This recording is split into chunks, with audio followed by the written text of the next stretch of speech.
wafdi ballaaran uu hogaaminayay maarayaha Dekadaha Somaliland duqa degmada Laascaanood iyo badha saabka gobolka Sool ayaa degmada Gamabdhe oo ilaa 30 kiiloomitir bari kaga beegan magaalada Laascaanood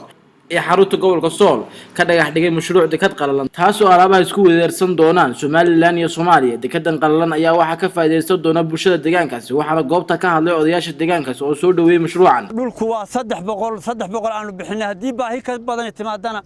waa la kordhinayaa sida هالتلوجا وربحيي ماشوا أرنت يلو كوكو أنت واحد هينا نبتجليو هذه وحنا نقول قناعسنا هاي أنا قوكو هاللينا أفكا ديجان كجنبرة هي شعب كومتلينا وحنا نقول قناعسنا وحقبت كان وحنا سود ويننا ساك وحقبت كاللولا يمي جنبرة دكدا لقد نسيو مجالا جنبرة عادي دكدا بالبلتي لي هي بالبلة لقى سوق قاضية iyadoo la cashuurin waxay maaysaa dekedan qalalan daray boort Gamabdhe sorry marka halkaas customkii baa ku yaala waxaana ugu dambeyntii hadalka soo afmeeray mas'uuliyiinta ka soo qayb gashay madashaas Gamabdhe iyo maamulka gobolka waxa farxad weyn oo ah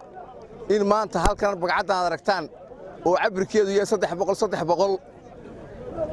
dadweynaha deegaankuna ay bixiyeen dawladda hoose sharcigeedii bixin doonto oo aan maarayaha ku wareejin doono maalmaha soo socda in laga dhagax dhigo daray boortigii 20ka ilaahay baa mahad iska leh maanta intii dambe reer Sool waxay ku sii kordhayeen maalinta ka dambaysa wada horumar baynu tallaabo u sii qaadeen in badan baan hadii deegaankan Sool aan ka sheekayno aynu dekad raadinayno in badan baynu lahayn dekad meel ilaa baa la dhigay muddo dheer baan ka sheekayno maanta dekad baynu helnay runtii salaanka bacdi waxaan taaganahay halkii loo qoondeeyay in laga dhigo dekada qalalan oo kamida gobolka Sool gaar ahaan deegaanka Gamabdhe